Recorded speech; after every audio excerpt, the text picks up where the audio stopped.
I love how diverse and welcoming it is. I can let my son walk to school each morning. Just being a multicultural family, it's a big deal. We've been through good times, tough times, and a pandemic.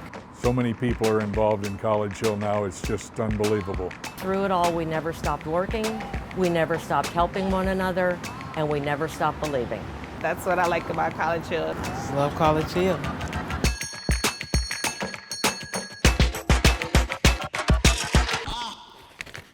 Seth, what am I looking at here? These are just pages and pages of numbers.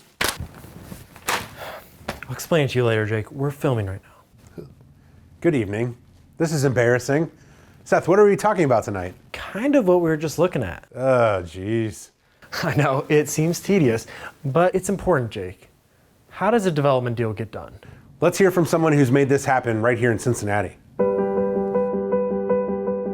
What are some of, in your mind, the things that neighborhood CDCs struggle with when we're trying to put together developments and trying to get new life breathed into business district? One of the biggest constraints to development is having enough site control and enough density to really make a change.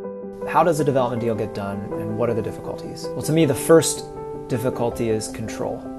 If you wait to get site control until you know what you want, or have a funding plan, it's likely going to be too late or too expensive to gain site control. Financing is the second difficulty. Our city and our county are high cost, low growth, moderate income development markets.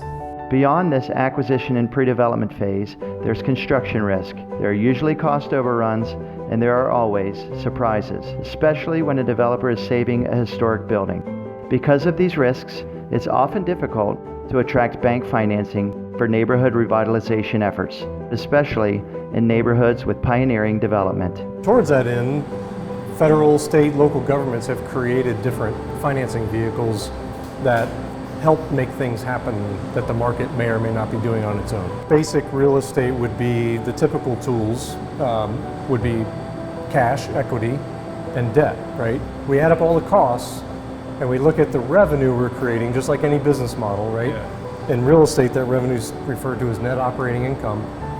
If there's not enough NOI to generate a return on the equity, you start trying to find tax credits and grants or these other sources.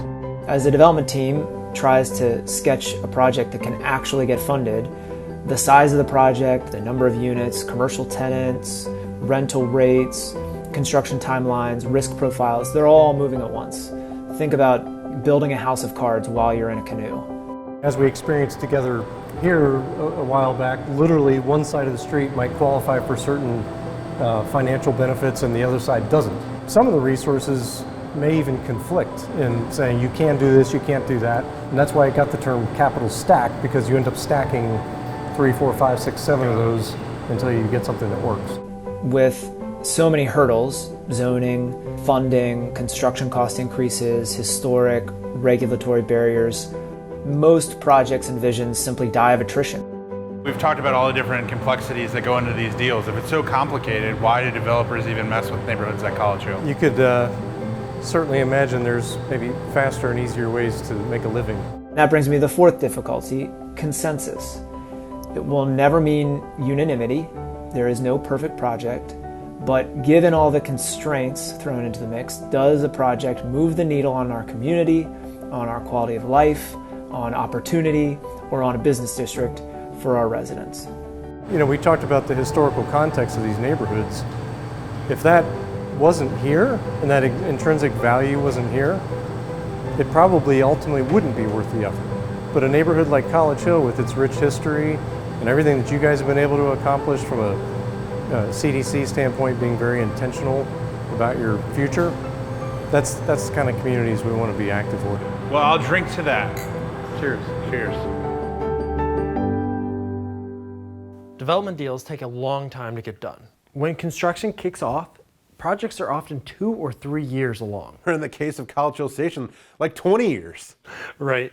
Getting site control, the necessary funding, the right development partners, and aligning with the community vision, it's not an easy task. There are countless unseen partners helping make these projects a reality over the years. And we can't thank them enough.